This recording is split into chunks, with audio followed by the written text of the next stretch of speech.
Hey, what's going on, everybody? David Noe with SpeakEasy HR, presented by Payroll Partners. We are back at it for a new episode. Cannot wait to have this guest go through her amazing topic that she has brought to us today. It is August. It is episode 42. My kids are going back to school. Life is good. And hopefully we'll have fall weather here soon as well in the Midwest where I am. But I am thrilled to have my guest on today, Tammy Castro. Welcome, Tammy. And how are you today? Hey, David. I'm doing great. It's Monday after all. Don't we all love our Mondays? I know, right? It's been, I know you've had a busy summer and you're traveling and got a lot going on. So I appreciate you having time to jump on and have a little fun and break up your Monday. So for those of you who are new to SpeakEasy HR, we are currently live on LinkedIn and YouTube. So welcome. My name is David Noe. I started this last summer, have had a blast with it, gotten through 40 plus episodes and have a whole lot more scheduled. I just booked a guest for next July. So it's crazy. Wow. Crazy. So the next year is already planned out for the most part, as long as everybody that has decided to come on and have some fun with me are going to come on. But SpeakEasyHR.com has some great content, previous episodes. The new blog is out. It's all about positivity. I love this word. It's one of my obviously favorite words as you talk through some fun HR and technology that we all have to deal with. But go check it out, SpeakEasyHR.com.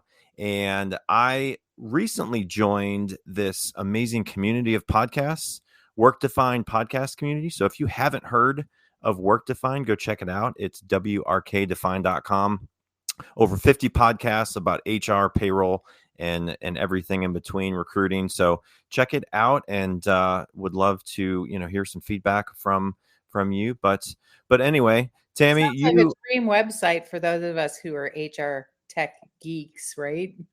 you could get into a lot of really fun podcasts, including SpeakEasy HR, of course, but definitely some people that have been doing podcasts for quite some time, some familiar faces that have been on this podcast, future guests, and some people that if you've been in HR, you've probably seen their name or have heard of them, like Johnny C. Taylor at SHRM and so on. But anyway, definitely a great group. So we are going to play the world famous envelope icebreaker game to hear more about Tammy, because obviously people may not know Tammy, and I want everyone to understand what Tammy's about, because she's been a great resource for me, a great connection for me, and also was fortunate to get her book that came out in June, right around my birthday. So obviously we'll dive into this fun, shiny objects book all about technology is outstanding, the human in HR and what to do about it. So anyway, a lot to get to, but anyways, Tammy, if you want to just tell everyone a little bit about your background and what you've been working on, obviously this book, but anything else that you want to share about what's going on in your world, I'm going to give you the floor. Hey, thanks, David. Well, about my background, this is my backyard. I live in a tree house. So that's the background. No. Love it. I am in Charlotte, North Carolina, where today we've got a little bit of a gray day, but that's okay. You need the gray days so you can really appreciate the sunshine.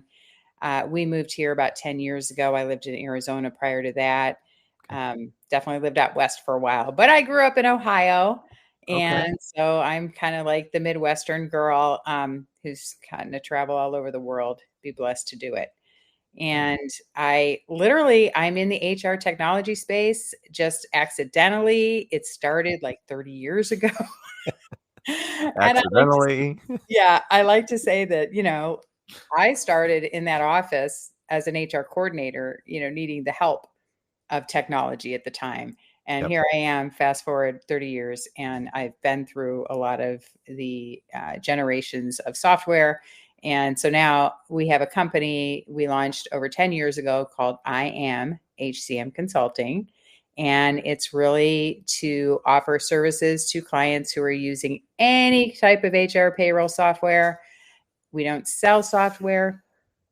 We don't necessarily affiliate with any software. We really come in as your advocate consultant to help you on your HR technology journey, whether that's your timekeeping systems, your payroll systems. I'll be honest, David, you might see on my name there, I'm the Tambulance for HR Tech. That was a nickname given me because I literally most of my career was going in and getting called into tech wrecks, to be honest, Yep. and implementation gone south and we need help or this happened and that. So for whatever reason, my journey included a lot of rescue missions. Yeah. And so I prefer to be on the front end before we need to have a rescue mission. But if you're in a bad spot and you need help, we will come and help you. Yeah. So really, I've been in the HR technology space for that long. And in the process of learning everything I learned, this book came out of me this last year, Shiny Objects, How Technology is Outshining the Human in HR and What to Do About It. This was my little bit of a passion project because let's face it, there's a lot of shiny objects out there in the HR technology space. There's over 20,000 products. So I know people are overwhelmed, and I wanted to find a way to help them gain their focus again. And so that's what this book talks through.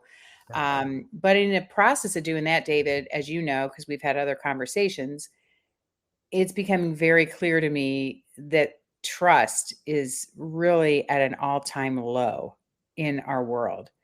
And it's really burdened me to the point that I launched what I'm calling the Trust Revolution, Tammy's Trust Revolution. It's on LinkedIn. I post every Wednesday. I just started this a couple weeks ago, an article that helps us, first of all, learn what's gone wrong with trust. Yeah. Why is it broken everywhere? Yeah. And how can we, as me, one person, contribute to repairing it? Because it really does start with the individual heart. It's not a group fix. It's got to start with your heart first. So that's been a passion of mine I've been working on. And as you know, your upcoming book, am I allowed to say it? We'll maybe have a little teaser in there about it. Teaser in there. Yeah. So, and then just to be true, and we're talking unfiltered, authentic here. I've been in a very challenging time with my mother, whom I love to pieces. She lives up in Ohio and she's having, elderly health challenges. So my husband and I have been very involved with getting her the right care. And in doing that, we've learned a ton. I have another book in my heart I want to write to help simplify why are we all so sick and how can we correct it? Because there is a way to correct it. So that's something I'm also passionate about, David. And then I'll stop talking. Yeah. You can ask me. Well, you just mentioned passion. And I think as you and I have connected on a variety of topics, faith, book writing, and just what people do with their passions, if they can align that with their work, they're gonna really have a successful career, successful projects, and their lives are going to change. I feel like, and I just went through, losing a parent in the past. My dad passed away and he was in Michigan. So not being close to him and being able to really be there as much as I wanted, the stuff that you're going through right now and what will come out of that and using your passion to write, I think is phenomenal. So definitely know that it's obviously the things like that you have to deal with and go through to really even find your passion and really what will make you motivated to use that passion and motivation to accomplish something, writing a book, going and starting a business, taking a risk on something, so it's just different for everybody. And I'm glad you brought all that up because, as you had mentioned, I've got some ideas on a book myself that I'm starting to work through. And so you've been obviously one that I've leaned towards as you just have gone through writing a book and what the best approach is and what to avoid and what not to do. So I'm learning from people that have gone through that. So much better. Please learn from others. Not like when we were younger, right? We had to make our own mistakes and learn from them. Oh my gosh, I know. And now my kids and the way that you are raising kids that are in this kind of world with technology and the rapid change of technology and having teenagers. And I told my son yesterday, I'm like, how I'm raising you is going to be so different in how you're going to raise your kids. I want to help you learn why I'm doing the things I'm focused on right now as a parent. But we had a totally different childhood, right? Like growing up in the 80s and 90s, Oh yeah. and then social media and smartphones and not having a flip phone and like hitting, you remember hitting like the one button when you wanted to get to a specific letter to text, like remember that? So I do. it's just the way that people have to parent now, how it's going to be when my kids are older.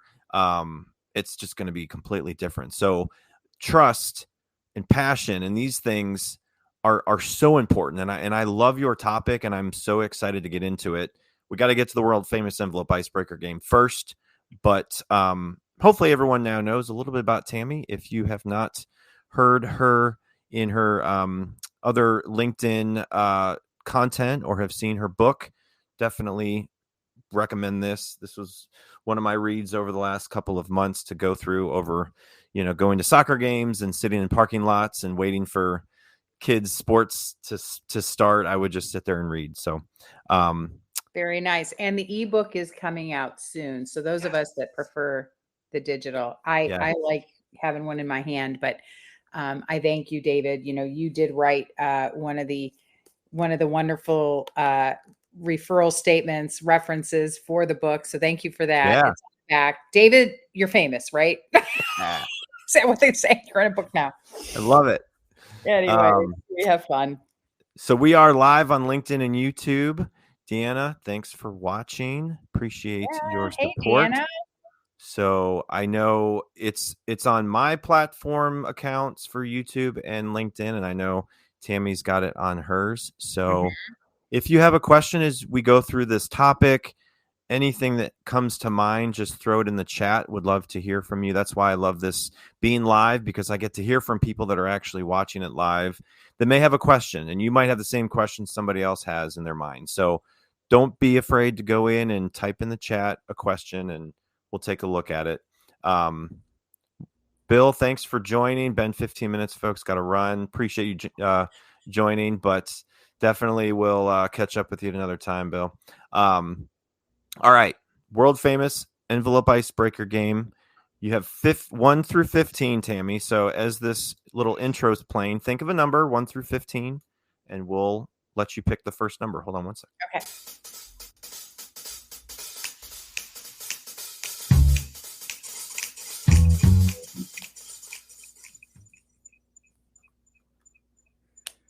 I think that worked. I don't know. It was really delayed, but it's cool. All right. 1 through 15.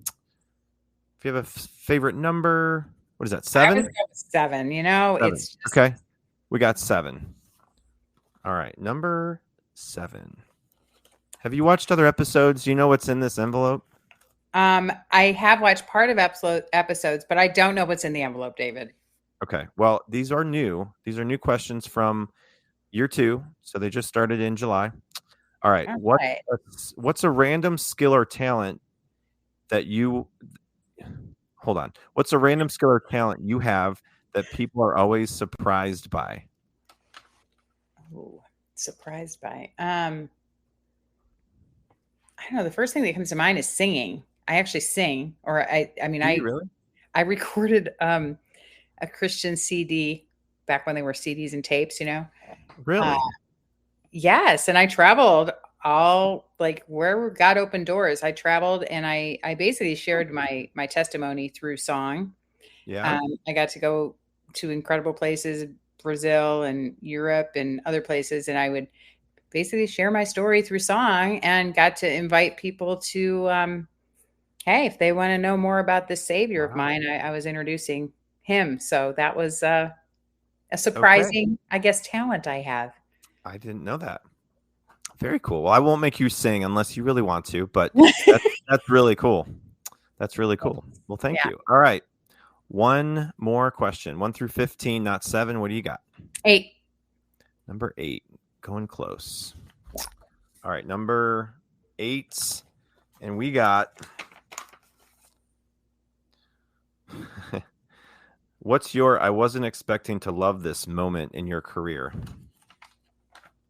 I wasn't expecting to love this moment. Yep. That's an interesting question.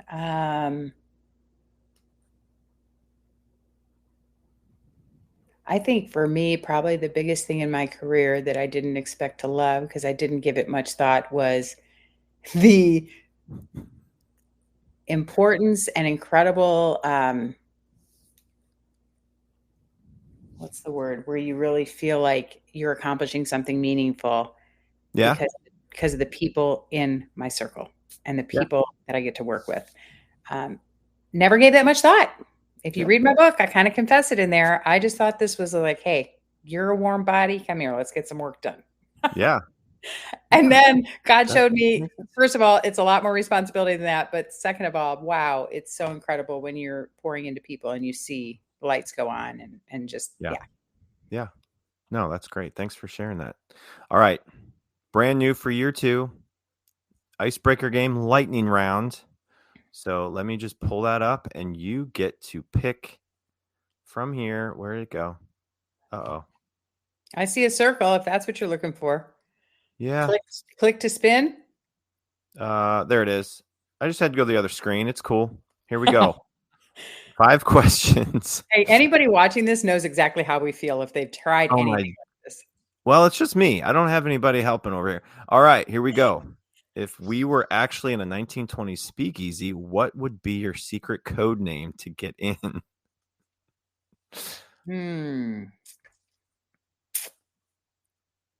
My secret code. I don't know. I gotta. Sorry, same one. Tambulance.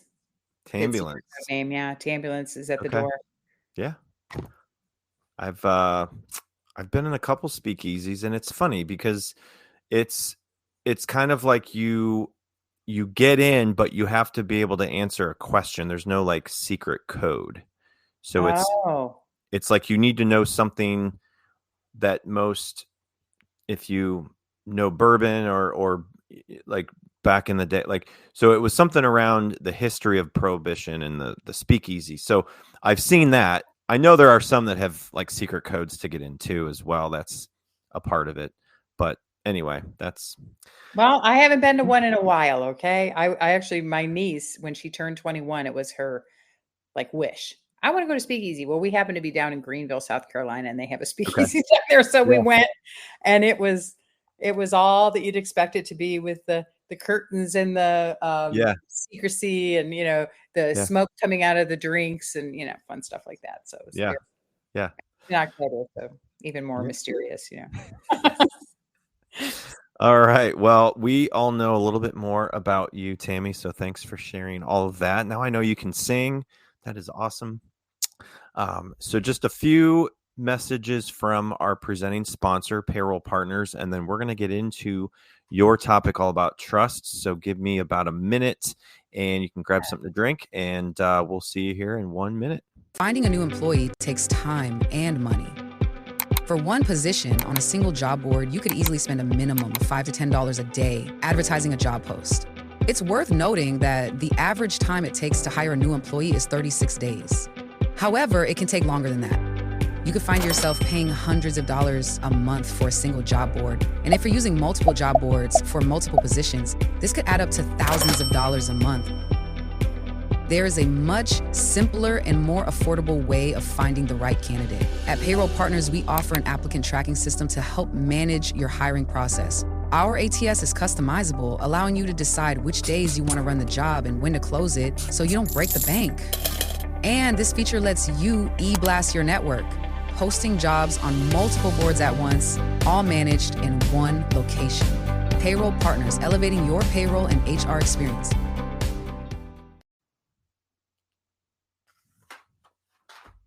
There we go. I don't know if that transitioned right or not, but anyway. Yeah, everything looked good. I just had to run and get water. I'm glad I got back in time. There you go. That was good. Yeah. So if you are in the world of picking technology, as Tammy deals with all the time, look at Payroll Partners as a solution. We would love to work with you. We can work really anywhere you are in the country. We have dedicated support, dedicated service, and it's a lot of complex systems out there. I've been around the block. I've seen them. I've known them.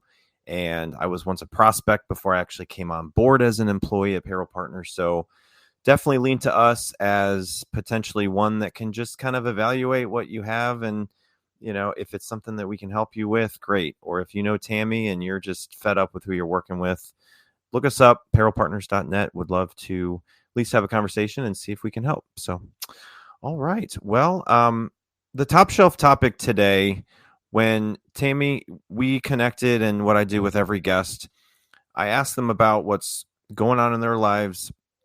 What are you passionate about talking and relating to, and trying to help our audience learn from you, share some stories, share some feedback. And you came up with talking about trust and the great trust reset, because I think professionally, personally, I think trust goes into a lot. It goes into when you have relationships and marriage and work relationships and being a boss and wanting to become a boss. And you have to have people that trust you. And same with, working with a resource like a payroll company. You've got to have that trust that they're going to help you and take care of your people, and you're going to trust them. And then they're going to probably refer you to other companies that they talk to. So it really goes into a lot of cycles in your lives, not just in work. So when we were talking about, what topic, Tammy, that you wanted to bring, what led you to start and talk about trust and the great reset of trust? Well, I think for me, David, it was just seeing, first of all, everything we've seen in the world around us lately. It can be overwhelming, daunting, depending on, what side of the aisle you're on or what your belief systems are. Yep. It can be a really negative thing when you see all the like uncaring things that are being said about people just in the news, right? And then, or even out on social media. Yeah. And so, I personally, throughout the last year, have been feeling this like dread, this just sadness that we're in this condition. And then I started observing just to go, what is happening with trust? And I started observing all levels, right? Because you've got trust within your home, right? What is the trust like between you and your spouse and your children? Yeah. And then it goes from there. What's it like in your neighborhood? Do the neighbors trust each other? And then you go from the neighborhood to your community, and the things you're involved with, whether it's a church or you're just involved with nonprofits or you're helping in your community to do things. And then from there, in the marketplace, what's it like? And I started observing just ongoing broken trust on all sides of the equation, because honestly, as a business owner, I am constantly, our team always talks about the fact that with every relationship you have in life, okay, this is true in life, but I use it for business too, is say, you've got a trust bucket and it's always leaking. So what do we need to be doing to building trust, right? One, doing things that won't break trust, but also doing the things that instill confidence that you are who you say you are, and you're going to do what you say you're going to do. Right. And so once I started observing all these various levels, I thought, well, I can sit here and, be complaining about it or frustrated with it, but I'm a person of action. I'm typically going to look for a way I can take action and try to solve something. Yeah. And I'm just one person, but I'm hoping that there'll be others that hear what I'm saying or read what I write and say, I get it. I'm in that. I understand what she's saying, and it is frustrating. What can we do? So my trust revolution really started from my own experiences of seeing trust be broken all around me at all levels of society and in our homes, and evaluating what is healthy trust, how do you attain it, how do you maintain it, and then what happens if it's broken, and going down through all this. So I started writing the trust articles first with okay, here's the introduction of why I'm doing this. Then I go in and I'm sharing very vulnerable stories, because vulnerability is a key component for trust. Yep. And if we don't choose to be transparent or vulnerable, our trust meter is going to just be non-existent. Yeah. So I started just writing my stories of my own broken trust, whether it was me breaking someone's trust or somebody breaking mine, and how I navigated it in that various scenario. Because I'm trying to build, we do really, it all starts in our own hearts, right, David? Like, in your heart, if you think about the relationships you have, how well trusted are you? Yep. If you were to evaluate yourself, how trusted do you feel like people feel toward you?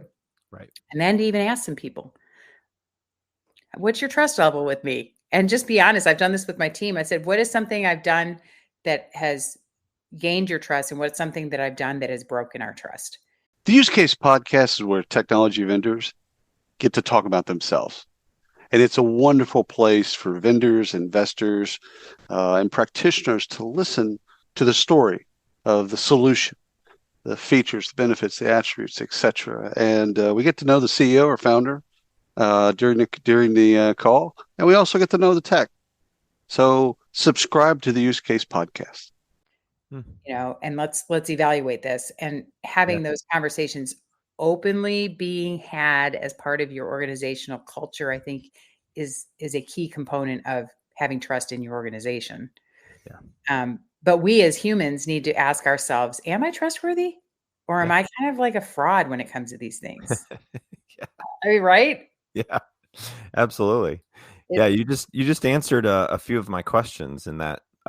So I'm still going to ask them, because I do want to focus on a couple of these things, because I think everybody's going to learn through this conversation. And you've already given me some ideas for myself. And so when you have seen trust get broken, what are some of the common signs that you have seen recently? Well, it depends on what level we're at. And what I mean by that is it in my home? Is it at work? Is it in my neighborhood?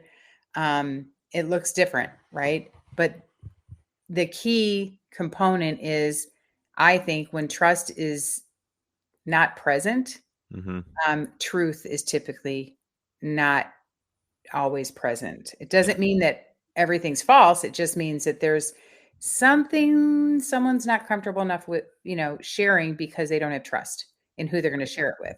Right. And that can come from our own baggage, stuff that's happened to us in the past that has nothing to do with that person, or it can come from that person's experiences we've had with them in the past that were maybe not favorable. So, I personally, so to answer the question from my perspective as a leader, if I'm talking to my team, and I have to be good at asking questions, I'm not the best at this. I need to work on it. I need to ask great questions, because they are going to trust me more if they know I trust them, right? Because I'm saying to them, okay, here's the scenario. What would you do? Right. And then we work through it as a team, and I have to be okay saying, all right, you're owning that, that we're in this together. You're not alone in this, but you're owning it, and you're going to move in that direction. Yeah. And if something goes south, what am I going to do about it? Am I going to be, whipping the person? No, I have to be okay with the fact that this may fail, but this is okay, because this is a learning moment for all of us. Right. Right. Sometimes it costs you more than other times, but, my biggest thing with trust with my team is, and there's a sense too. We all have some level of discernment, right? We can sense when something feels a little off. And that's when I'll always come to the table. Hey, something feels off here. What's happening? Let's talk. Let's get it all out there, because I want to know. I'd rather know. Let's be realistic. Let's not sweep it under the rug. But that's my tendency. Some people like to sweep it under the rug, and that might be a hard place to be in life, because then we don't deal with the stuff. Yeah. I've seen it in the workplace where people don't trust others to do the job or the responsibility or the tasks. So they just hold on to them. They don't trust and give somebody and delegate something because they want to hold it and they want to make sure it's done right. Well, I'll just do it myself, because you're not, like, they don't trust somebody. They hire people, but then they don't trust them enough to do their job, or they don't trust them to do something in a way that they think is right. So then, there's not really trust there, and there's not even a chance to give them the opportunity to gain their trust. So I've seen that for sure. And then on the other side, I've lost respect and trust for people, and it's kind of like, can they ever rebuild that? I don't know. Like how can you rebuild that? Let's say someone does work with you and you've done something that in your mind may not have caused them to lose trust in you, but they say something like, I don't trust you anymore. Mm, What would be some things that, if someone listening is in that situation and they're really trying to regain the trust of individuals around them, in their personal lives, in their work environment, how can somebody rebuild that, especially if it's like impact is significant for working relationships and things like that. mm. Yeah, that's a deep one. Let me back up just a second because I do want to read the definition, of trust, just so Yeah. we're starting from ground zero here. From the Oxford Dictionary, it says firm belief in the reliability, truth, ability, or strength of someone or something. So when you read that and you think about our trust, I trust a lot of people I've never met, right? We trust the pilot of that plane when I travel. We Yeah. we trust the guy that's going to drive us in the Uber. We're putting a lot of trust automatically in people. Yeah. But when this trust or this reliability um, is broken, it comes down to two things in my view. One is either, and I try to live by the fact that I always think the best. Sure, try to live by that. Think the best in everybody. Don't jump to the wrong conclusion too fast. Let's give them the benefit of the doubt. So if trust is broken, first of all, and it depends on which direction, right? Am I the one that lost trust or am I losing trust? Yeah. So in the case where I've lost trust in somebody because of something that went down, I'm typically going to probably approach them and just directly deal with it, right? And say, hey, this is how this came across. Is this what you meant? I think the best in you. This doesn't match what I thought. So talk to me. And then we start a conversation. Yeah. I think where it goes south for a lot of people is as soon as something happens and that trust, they automatically say, trust is broken. I'm thinking the worst. They don't know this, but they are thinking the worst because they're not going to the person. They're just deciding they're not going to have a relationship anymore. We see this in families all the time, right? Families are broken. And then when you find out why, half the people can't remember what happened 10 years ago when Uncle Joe didn't want to talk to Sally anymore. And then both families broke up, Yeah. Yeah. So if it's me with saying, hey, that so-and-so broke my trust, I need to be strong enough and humble enough to initiate a conversation. What happens from that conversation will dictate a lot, right? But if I've been the one that broke trust with somebody. Sometimes you do it and you don't even know you did it, Yeah. right? Sometimes it was an innocent mistake. That's why we go back to the think the best in the person. Maybe they don't even know they did that. Right. But if I'm the one that broke trust with somebody, one, I would hope and pray that I have a relationship strong enough with them that they'll come to me and say, hey, this really went the wrong direction for me. And it's really shaken our trust. But if they don't, what do you do? Like there can be a rebuilding of trust. Absolutely. I'm doing it right now in a couple relationships. But it comes down to it's a two-party involvement, right? Both parties have to want it. Unfortunately, I can't fix something if the other person doesn't want to engage, but I can sure give it my best shot, and remain humble and open for when maybe they are open to it. Right. Yeah. And you had mentioned vulnerability before, and I think that's a big part of it too, because it's about being vulnerable, and it does play a big part in repairing, the broken trust. But then having clear, open communication and just being on a level of understanding and where people are coming from, so that someone can really understand, when they're being vulnerable, when they're talking to a team member, and that person may not have that trust yet in that person. Like you said, you need to have both parties involved. You can't just have one person wanting to regain the trust by the team members and then they're all reluctant to even trying. So it really plays both parties have to be involved. So when it comes to vulnerability and playing a part of that, how important is that to rebuilding and repairing broken trust And what do you think people can do if they have a hard time being vulnerable? Yeah, it is hard, especially if it's with someone maybe you don't trust all the way, right? Yeah, yeah, But I would say, true, whether it's the word vulnerability or something similar, it's yeah, absolutely 100% necessary for true relationship. And so to me, any relationship worth having always starts with trust. There's got to be some level of trust. If there's no trust, there's no relationship. I mean, it doesn't work. right. Um, and so people that struggle to be vulnerable, which is a big decision, it comes down to, I think, our emotional intelligence and availability. So I'm a self-reflector. I do a lot of reflection. I read a lot of self-help books. I'm just that way. I'm wired that way. So for me, I'm always trying to anyway, the better way to do something that maybe I'm Right. not so strong in. Um, Being vulnerable for me is, I've over the years practiced it, so it's easier. I think it's something I would encourage anybody who struggles with it. Once you practice it on a regular basis, it does become easier. But here's the thing, there's always a risk. There's always a risk. So that's where I internally have to be okay if this doesn't go the path I want it to go, or if my vulnerability is used against me. It could happen. Yeah, Am I okay with that? yeah, So absolutely. for you that struggles with being vulnerable, I think the first thing I would say is, what are you afraid of? Like, I would be asking myself, what am I fearing that is keeping me from being vulnerable? Am I fearing what someone thinks of me? Am I fearing of repercussions? Am I fearing? So first you face your fear and you go, well, okay, what's the worst that could happen? What are the chances of that happening? I mean, so often we worry about things that never even come to be. 95% chance they'll never happen, and we're wasting energy worried about it.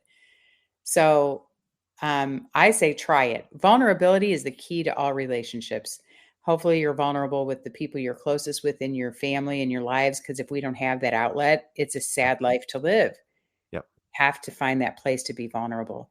And so absolutely. practice on the people that you already trust. Say, I'm Yeah, trying to practice this. yeah, How am I yeah, doing? yeah, Let's encourage each other to be vulnerable. yep.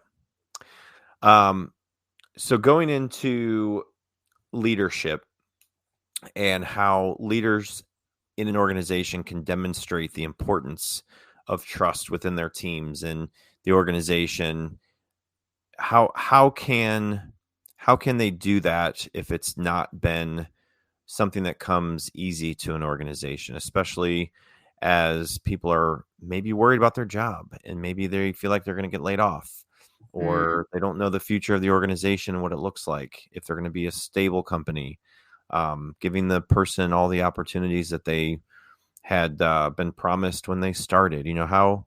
How can leaders demonstrate the importance of that? Well, I think first leaders have to be kind of promoting their team to ask questions, Hmm. right?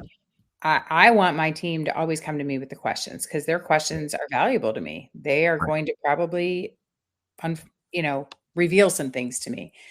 So, creating a culture where your team feels safe to ask questions is important, and that doesn't happen overnight. So, unfortunately, if it's something that hasn't existed in an organization, it's going to take time. And I'll be honest, if you don't have an organization that is trustworthy, because unfortunately the leaders, if you aren't the leaders and the leaders are not, let's just say, of the highest quality of character, um, you might have a very legitimate reason to not be vulnerable, right?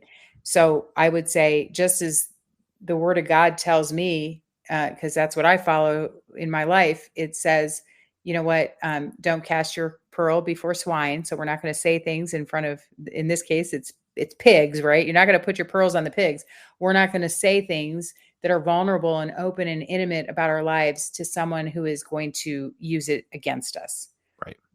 But it also says in the Bible to uh, protect your heart, right? For it is the wellspring of life. So you don't want to be foolish, right? And open up to someone who isn't trustworthy. So the Yeah. first thing I would evaluate, if I'm on either side of that, is my organization one that has high values, integrity, that can be trusted? Do I trust this organization? And if not, we need to dig into why.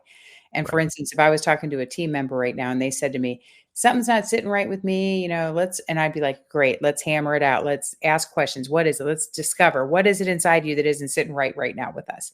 And honestly, this matters a lot to me as a leader, but some leaders don't have the time or the care to do this.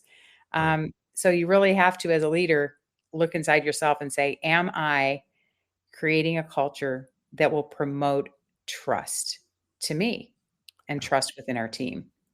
Yep. That's a big question to ask yourself and then to Oh, solve. absolutely. Yeah, I've seen it when it comes to asking for feedback. Is great to ask feedback, get a pulse on your team, but if you're going to get the feedback and nothing gets done, then it's kind of like, do they trust you to even take into consideration their ideas and their feedback? So it's very important to ask for feedback, but do it in a way that people know that you value their feedback, but also what you're going to do with that feedback to try to make the organization better. Someone might have an opinion about something that would make the company better, whether it's something in the break room, snacks, or something like that that they don't have available to them, or whatever, just something to make their work environment better. But if you don't do what they ask or suggest, then their level of trust in the organization to take really into consideration their feedback, it may backfire on you. So you really have to tread lightly on asking for feedback, but do it in a way that they know is going to be effective as the organization's trying to improve, if that makes sense. Yeah. So we've got an example that comes to mind of, it's not within our organization, but say it's with a client that happened a while back where they were coming back to us wanting to renegotiate something we'd already pretty much had ironed out, right? So here we are, ready to go, rock and roll, everything's in place. And then the client comes back with an ask that was nowhere so we're sitting here saying, okay, what has happened here? Why is this happening? Yeah. Have we missed something along the way? And then we evaluate it as a team and we have to say, well, no, I honestly think they're just trying to take advantage of us. Like we've looked at the whole picture and we've come to the conclusion, this is what's happening. And that's not a nice feeling. No. It takes me back to that gut feeling I got when I found out. I woke up one morning as a kid and found out that our house had been robbed while we were in bed at night. These people came and stole stuff. Anyway, it was a horrible feeling of like violation, right? Someone was here while I was sleeping. And that's kind of like the gut feeling I get when we're working with a partner or client. We got a great rapport with them. And then all of a sudden things get turned and they're asking for something that doesn't match what we converse about. And we've had it happen in the industry where, they take your information and they'll basically leverage it. We're very open and transparent. We treat everyone like they're going to be a partner, and they can leverage it against us to go negotiate elsewhere. And that's happening, I think, not just in our industry, for our business, but for others as well. And I have to say to myself, if I'm going to live my life concerned always that they're going to take our stuff and leverage it for the better of another deal, I can't live in fear of that, because fear of man is a snare. I know that. I put my trust in God. So when I trust in God, he says I'll be safe. So I have to say, you know what? They may do that, but they're going to probably pay for it later. I'm going to keep doing what I do and do it with integrity, and my trust will remain established. I'm not going to change because someone else is basically taking advantage of us. Yeah. But it is, I think, for those of us that are especially more sensitive to this, it can be so demoralizing when you see it everywhere you look and you're experiencing it, at the cashiers, I went through, this is going to sound so dumb. I was going through a toll thing that they have on the highway in Pennsylvania last week, and, paid them their money, and she goes, okay. And she hands me back the money, and I'm driving, I'm already on the road. And I realized she kept an extra $1, and I was just like, well, I'm not going to turn around and go get it, but there you go. Who knows what they're putting in their pocket over there. I mean, you can't be totally skeptical all the time, but honestly, I sit back and go, man, people are desperate to get things for themselves. And this means we got to watch out, that they're not stepping out of that line of integrity. Not everybody has the same values as us, but it shouldn't change who we are. Well, and I'm going back to what you said originally about trust and the people around you, even the people you don't interact with, like the Mhm. pilot of a plane, Yeah. the person, at the toll booth, and the people around you on the road. Like, you trust that they're going to stay in their lane and not run into you or run into somebody else. So like, we put trust in people every single day that we don't even interact with.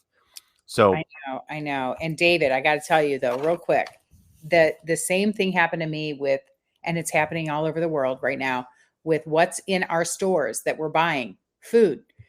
And this is where this really amped up for me because this is our wellness. This is our health. This is my well being for my lifetime. yeah, I should be able to go into a store and buy a food item that isn't got some horrible ingredient in it that could lead to my cancerous demise or something, right? And you guys, it's broken, right? This is one of my big passions to educate people about. We can change it. It's going to take time, and we now have some of the right people in play to get this fixed. But truth be told, even at the highest level of trust, um, we are questioning whether we can trust. And honestly, we're just trying to live life. Like I talked to somebody last week, they said, listen, I just want to go to the store and know I can buy a food. I don't need 5 apps to tell me if this food is safe or not. I should be yeah, able to get in there. And I'm like, wow, it's so true. We thought we could trust them, you know? So you yep. see why I'm passionate about this. It's affecting all of us in our business, in our communities, in our homes.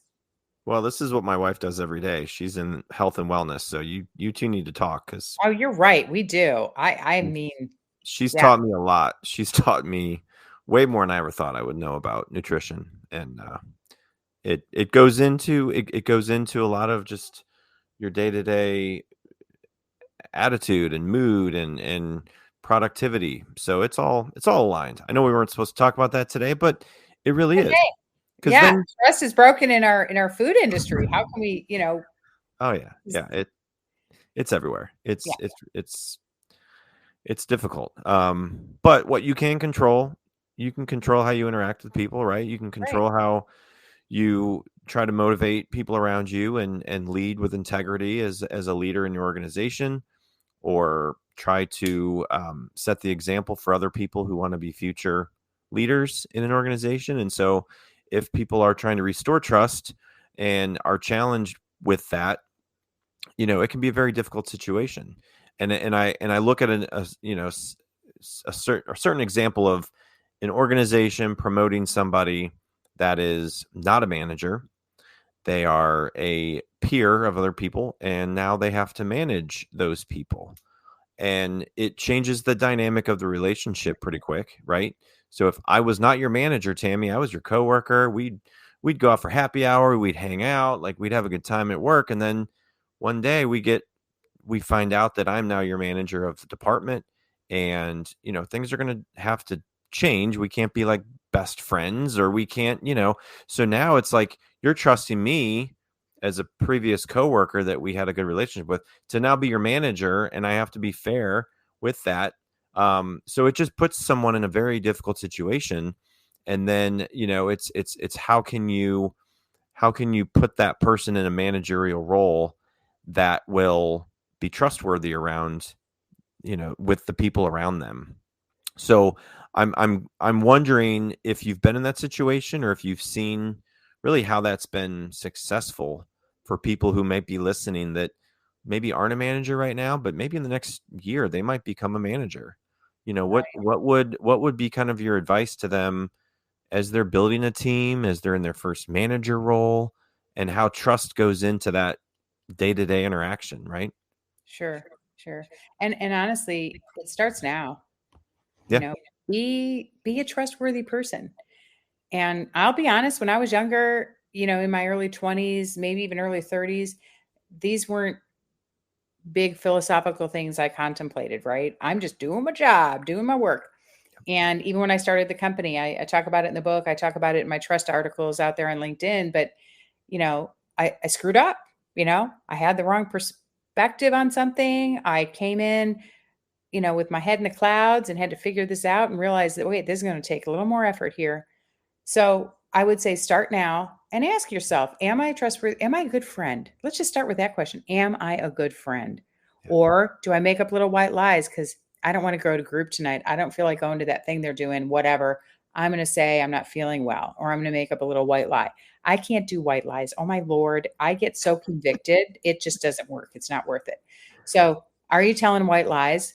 That right there tells me you might want to look at your trust meter. It's probably low. You yourself are defining whether you're trustworthy, right? So if you know you're trustworthy, that I am true to what I say, I do what I say I'm going to do, I don't lie, I don't cheat, I'm not doing things underhandedly. If you can truly answer all those questions, that you are an upright person, which by the way, I'm studying Proverbs right now. And let me tell you, if you're living an upright life, there are so many blessings that come with it. I mean, it is nonstop. So if you're already doing that, you're on a great track. Now, when you go into a new role, I think as a leader, even when I have done shifts in my organization, it's all about communication and how you're messaging it, right? So let's give thought to what you're going to say, how you're going to communicate this.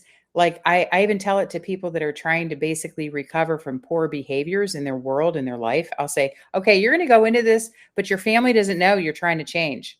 They have no clue that you're trying to become a better person. So you're going to need to communicate something to this effect. And maybe it's as simple as I'm trying some new stuff so I can get healthier.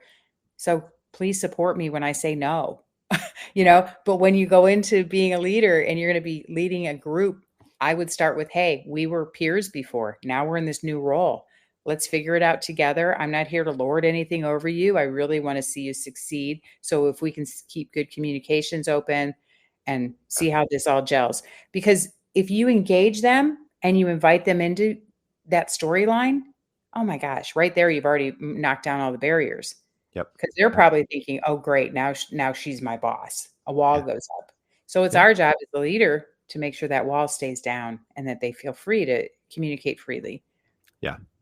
And I would strongly suggest, reaching out to your network of people that you trust to meet for coffee. And if they're in a manager role, pick their brain, right? Like everyone's perception and experience is a little different. So talk to people that have been a manager and be like, what was it like to be a manager? The first year you were a manager, what would you tell somebody that wants to be a manager one day?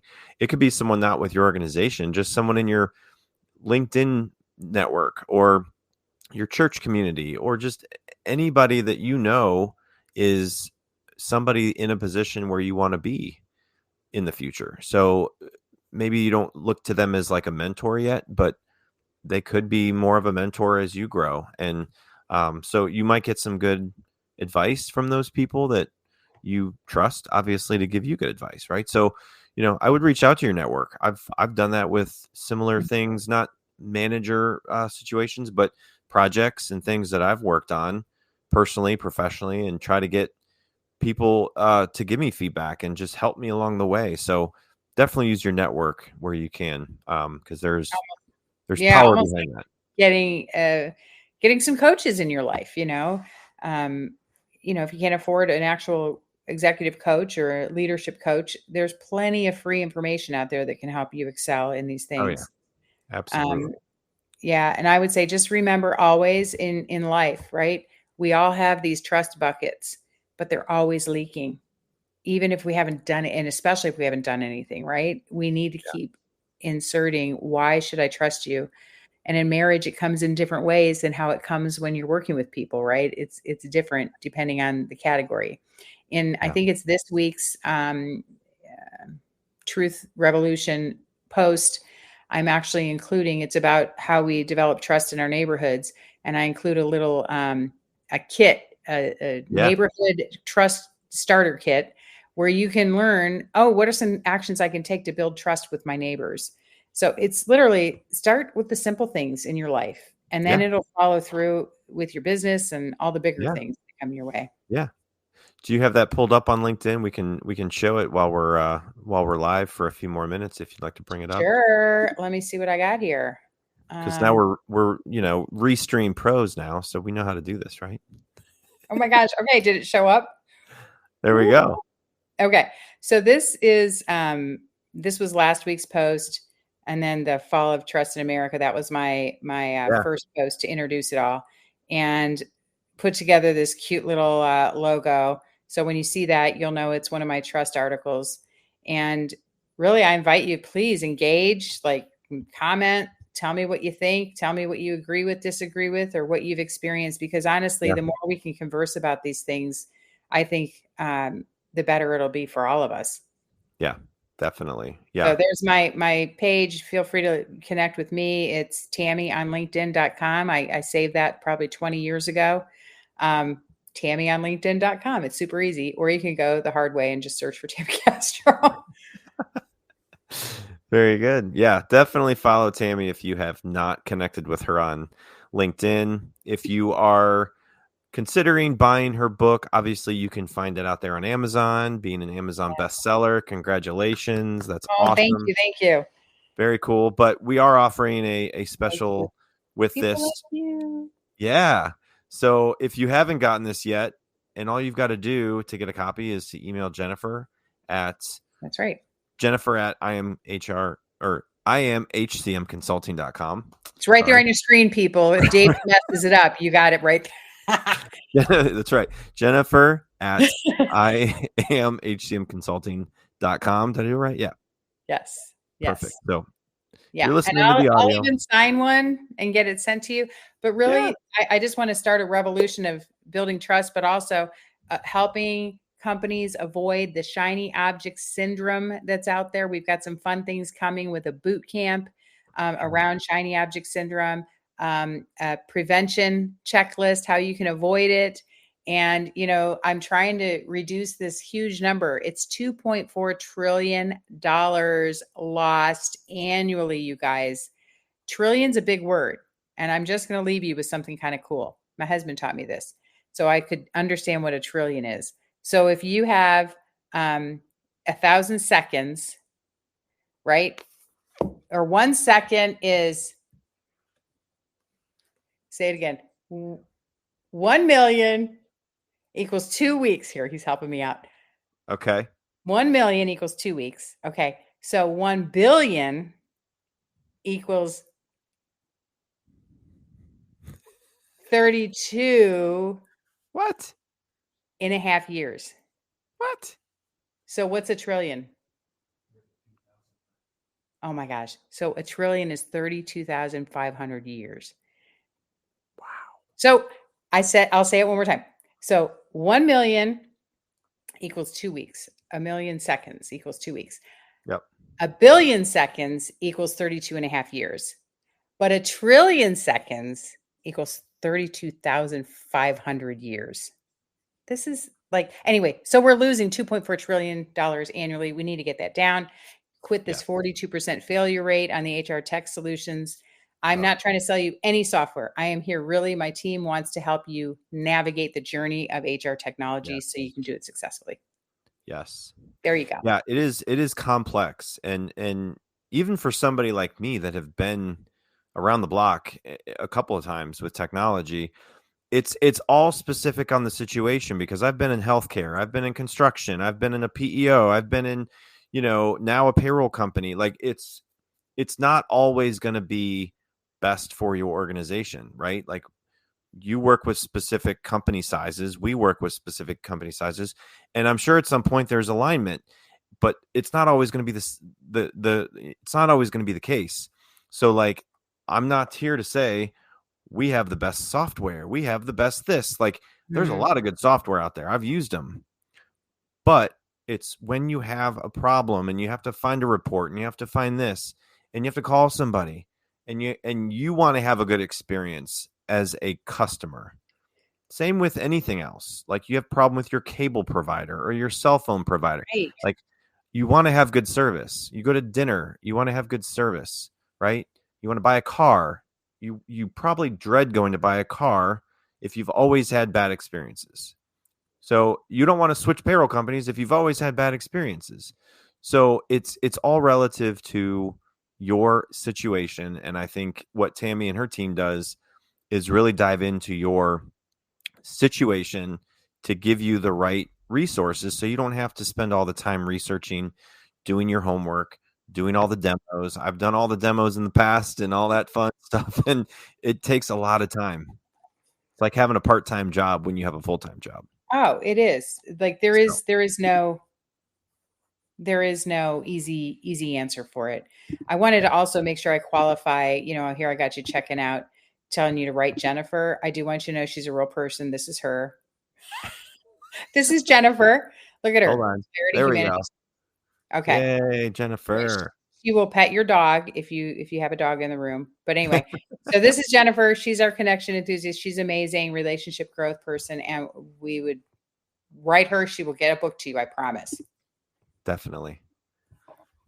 Awesome. Well, thank you so much, Tammy. This was awesome to have you on. I know we've been connecting for a while now, and having this booked out for I don't know how long. Glad to actually have you on to share your story, to feel through the trust topic, and really see how people can improve that in their lives wherever you are in your situation, because a lot of it you may not even think about it, but every day we rely on being trustworthy. We trust other people in work, relationships, just life. That's And right. that's always going to be a big thing. So I'm trying to teach my kids that, you got to be honest. You can't be lying about everything because no one's going to trust you. Oh boy, isn't that the truth? And I would just say from this conversation, if you're listening right now, that would be my one hope for you to take away from this conversation is asking yourself throughout the day, was that a trustworthy action that I just did?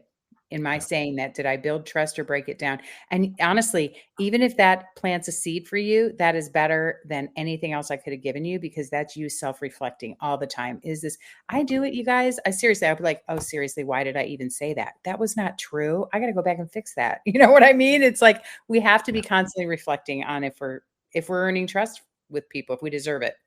Yep. Nobody's perfect, but Yep. there's a lot of good that people can do, and I think people want to be good, and they want to be successful and happy.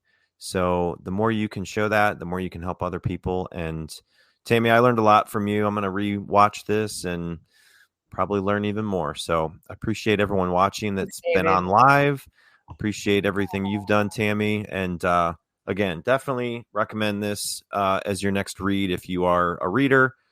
Really easy to follow, but I love the Bible verses in here. It's just a very interesting concept in how she's formatted this whole book. So well done. Definitely wish you all the best in that and everything you've got going on. So hope everything goes well with the family, and safe travels. I know you've got a lot going on. So Well, thank you, David. Thank you for having appreciate me. Thank you for the support with our team. And if it. there's ever anything we can do to help you out, please reach Yeah. out. For those listening, send Jennifer a note and we will be back in touch with you. Very good. All right, everyone, enjoy the rest of your day, and we'll be back next week with another episode, brand new guests. So we will see you all then. See you, Tammy. See Bye. you, everybody. Bye-bye.